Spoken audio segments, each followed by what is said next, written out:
Thank you for taking the time to watch this episode of Life Support. If you enjoy the content, we would ask that you like it, hit subscribe, and share it with your friends. Hey, it's so good to have you on Life Support. What we do on this program is we tell stories about how God touches people, how Jesus can redeem lives, and I hope that you're encouraged by what we have to share today. We have a very special guest with us. Sondra deWerd is our guest, and thank you very much for coming by. You're welcome. Very good to have you here. We talk about life change, and I know that's your story is one of life change, and now you're giving back. So tell me a little bit about yourself, where you grew up. And I am from Rochester, Minnesota. I still live there. Born and raised. I did go to college in Las Vegas. I was a dental assistant first. And then after that, I moved home and thought, nope, I don't want to be a dental assistant anymore. So I went to hair school, and I still do that today. So I've been doing that since 2009. Okay. And I know that you have opportunities to interact with ladies at Shakopee that are incarcerated there and so forth. So tell me a little bit about your story and kind of what led up to who you are today. Okay. So in 2011, I was drinking at a festival called Thursdays on First in Rochester, and we ended up going bar hopping after that. And after the bar, we actually had a sober ride, but once the sober ride picked me up, I had him drop me off at my car because I felt like I was fine, as we all do. And then I didn't make it 8 miles outside of Rochester, and there was a head-on collision, and I was alone in my vehicle, but in the other vehicle there were 3 young boys that were about my age. Mm-hmm. I was 23 at the time, and 2 died. 1 was severely injured. The boy that lived, he and I were airlifted separately, but both airlifted to St. Mary's with life-altering injuries. We, of course, both survived. Mm-hmm. Fast forward, it took about a year of court dates. I didn't go to jail because I wasn't a flight risk, but I had to be on a breathalyzer, so that would go off like 3 times a day, and I couldn't be away from it. It was on a landline, at my house, so they had to make sure I was still there. So once I got sentenced, I was sentenced to 69 months, and that's equivalent to 6 years. I sat for 4 of those 6, got out on good behavior, and then did my last 2 on parole. So I have been off paper since 2018. Okay.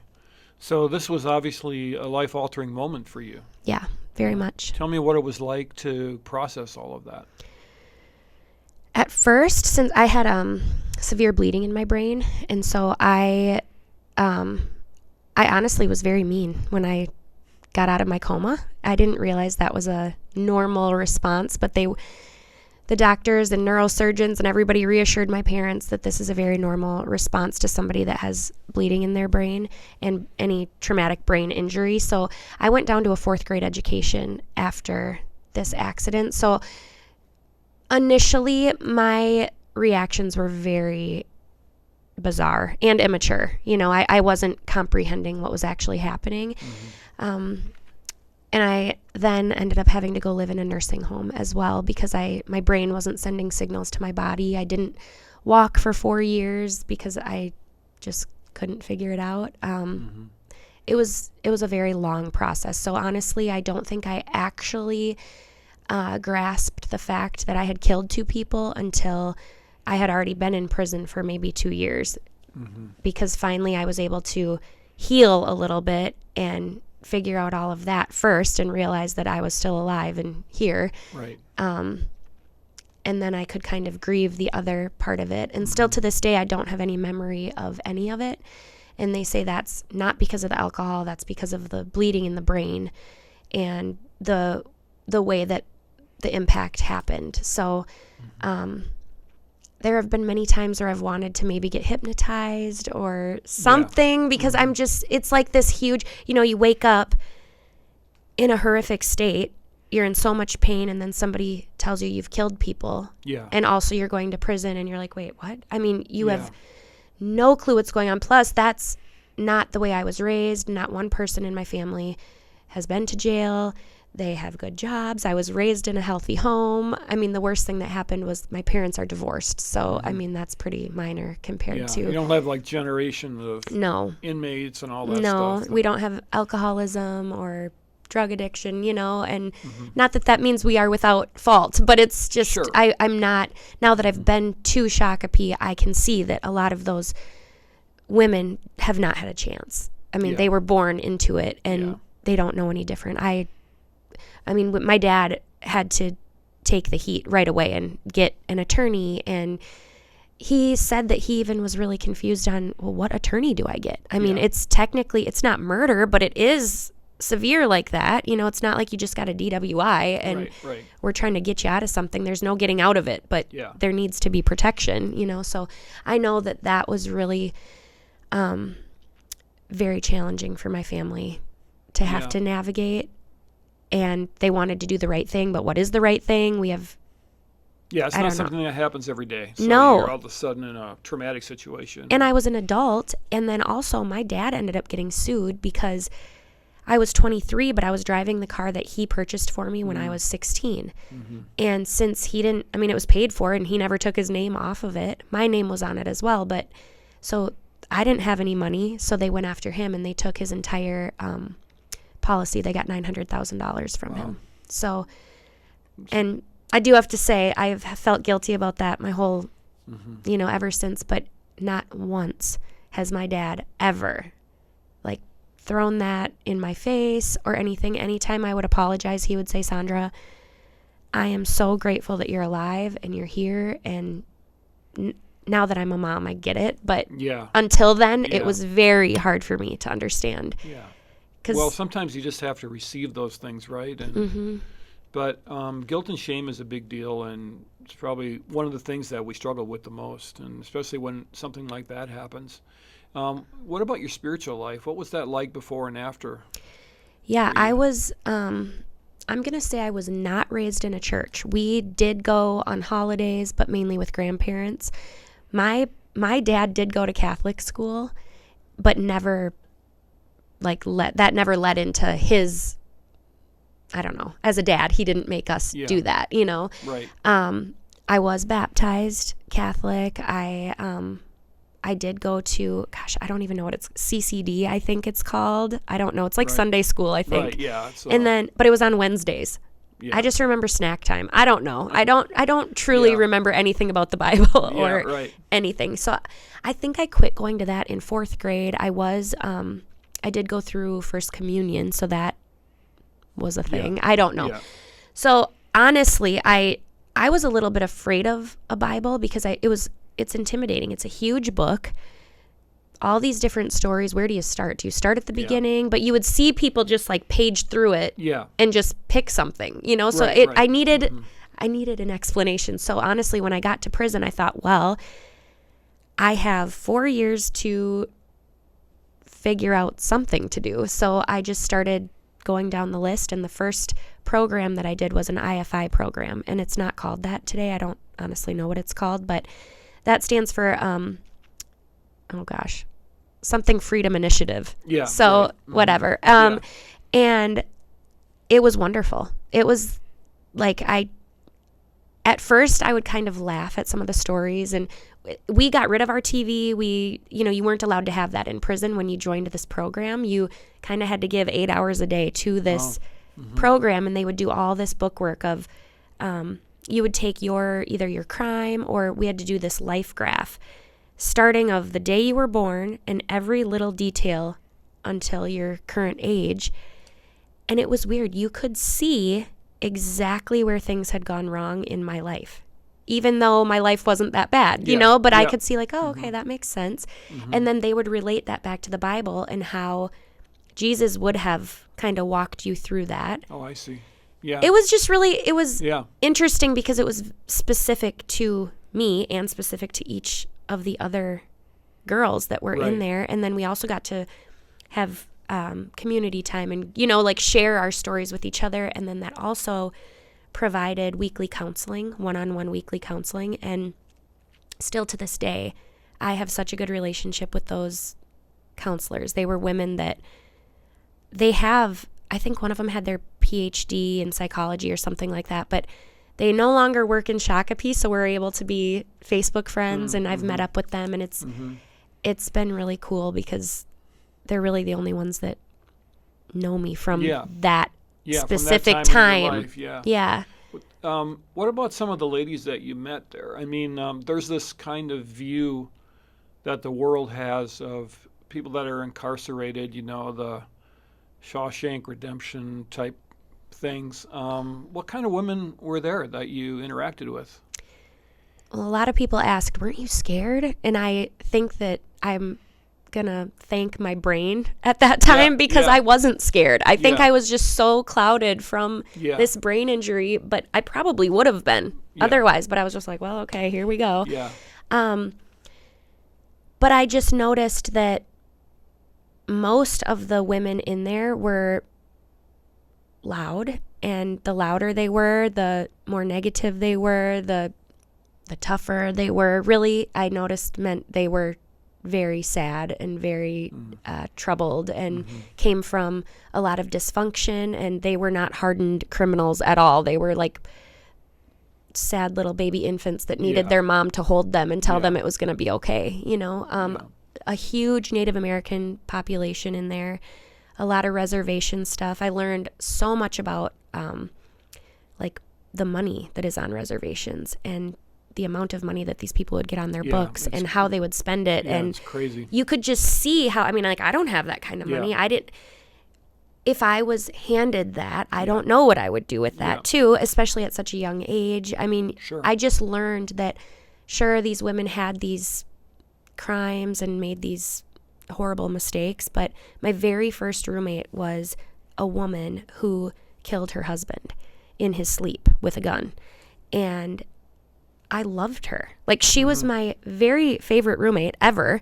She was gorgeous, a nurse, and had a son and was a good mom, and the husband would abuse her. And finally he was way bigger than her, and she knew that she wouldn't be able to take him while he was asleep. And I know that's still crazy, but you don't know until you're put into that predicament. Well, you're getting to know the person. Yeah. And that changes a lot of the dynamics of how you feel. Absolutely. And she was addicted to pills. She would steal them from the hospital. And so it's like, that was also a component of being in there. People generally are not high in prison. So I don't know what they were like on the streets. But when they're sober and in confinement, they're actually kind of great. And a lot of them were smart and talented and great artists. Or once my brain got right, I became a tutor for the GED class. And so I would be trying to teach them fractions, and all they would say is like, I'm stupid and I'm the, horrible self-talk. And so instead of doing any actual homework, I would stop them and say, okay, tell me one thing that's good about yourself. And, eventually it became, tell me 5 things that are good about yourself. And it was weird that once they started believing that there was something good about themselves, their homework started getting better. Like they suddenly could figure out fractions. Well, that's what they've been told their whole life, right? Yeah. I've always been told you can do anything. What do you want to go to college for? The world is your oyster. And they certainly were not told that. So it was ultimately, being very long-winded, it was a sad place more than it was a scary place, because I felt really bad for a lot of their lives.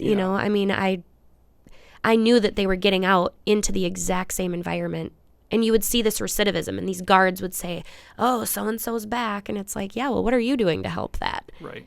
Absolutely nothing. You just laugh at them or talk crap to them, and you knew you were going back to a family, at least that you had some stability and weren't going to be thrust right back into that stuff. Right.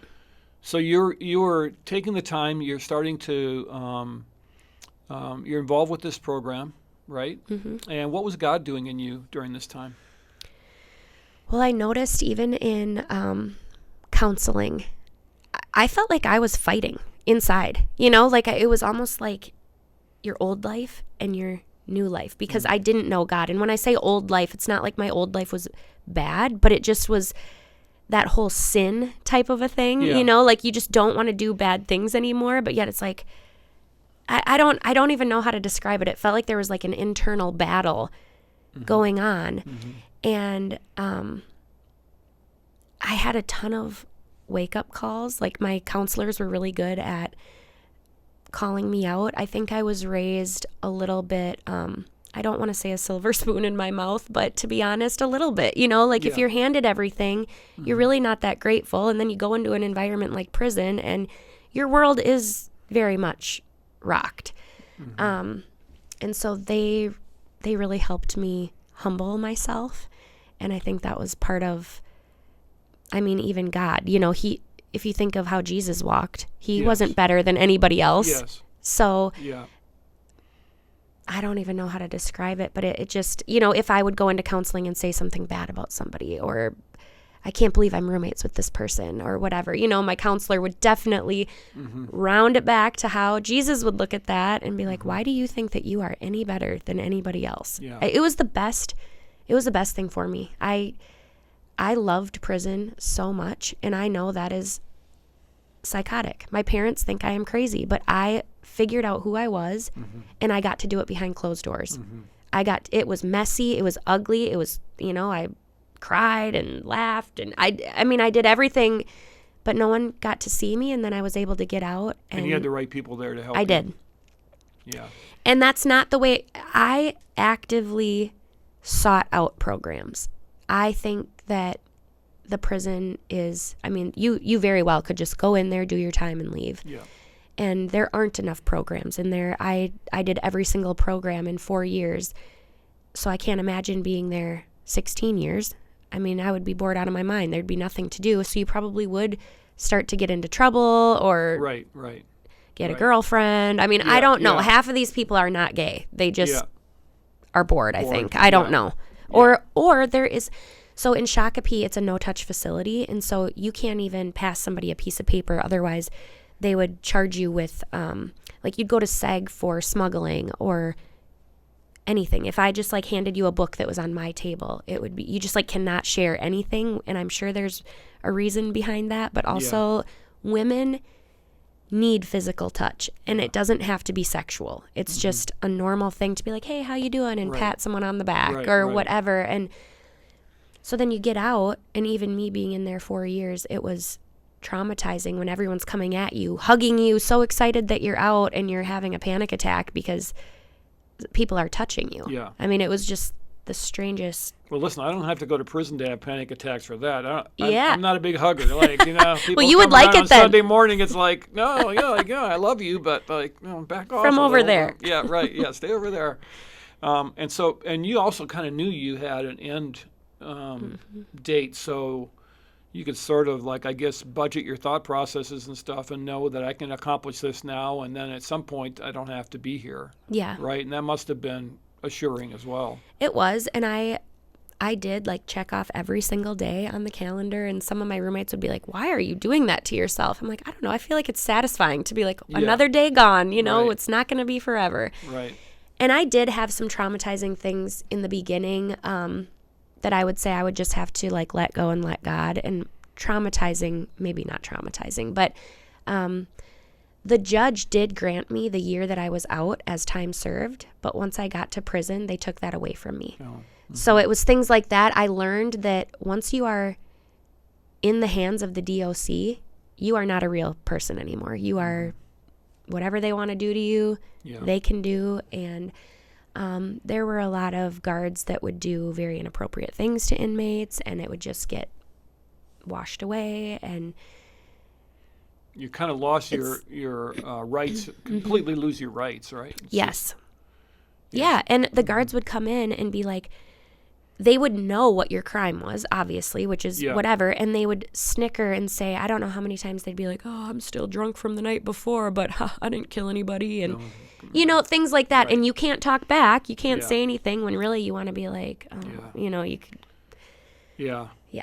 So when say what I'd want to do. When you finally were able to get out, what did you feel God was calling you to do? I knew from the get-go. I had been saying the entire time that I was in there, I want to speak to high schools.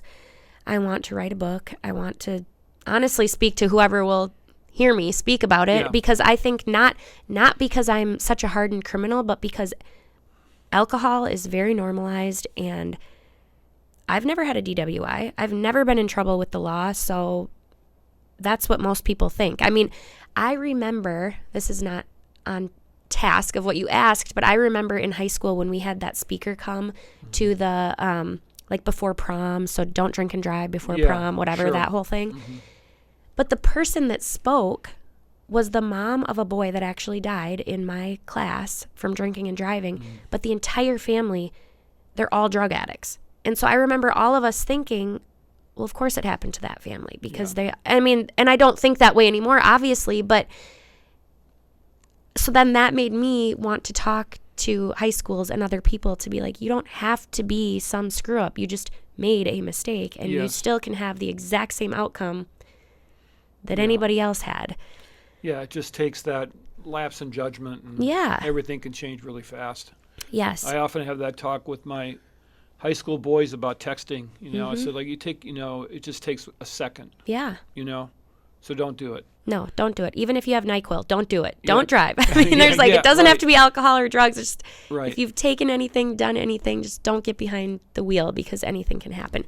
And texting, huge. I mean, on the way here, I saw everybody texting and driving. So yeah, that's not good. Not that I haven't done it at a stoplight or two. Well, of course we've all done it. Yes. Yeah. So if you could sum up kind of what you've learned, in just a paragraph or two, what would you say? What have you learned through all this? Well, mainly I'm not invincible. That's simple, but I'm not. And so it just live on the straight and narrow. It's harder to live that way. But life, I feel, has blessed me so much more because I just keep putting my next right foot in front of the other. And I don't know. I just feel like life couldn't get any better. I feel like everything that I've wanted to do has happened, plus things that I've never even imagined would happen. Right. Or, like I'm being introduced to even you guys, I didn't know what this is the top of the... Exactly. I mean, it's only downhill from here. Exactly. But so you feel like God is blessing you. Yeah.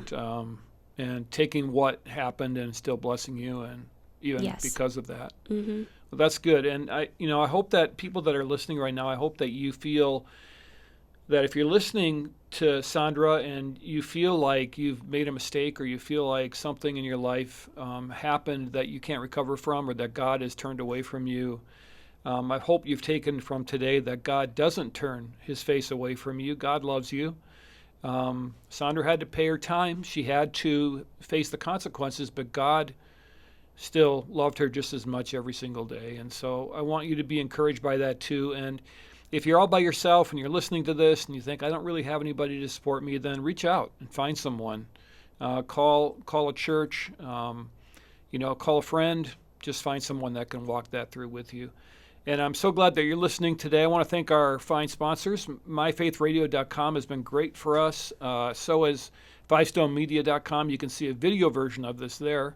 And we'd love to see you at Ridgewood Church, too, at myridgewood.org. And so thanks for being here on Life Support.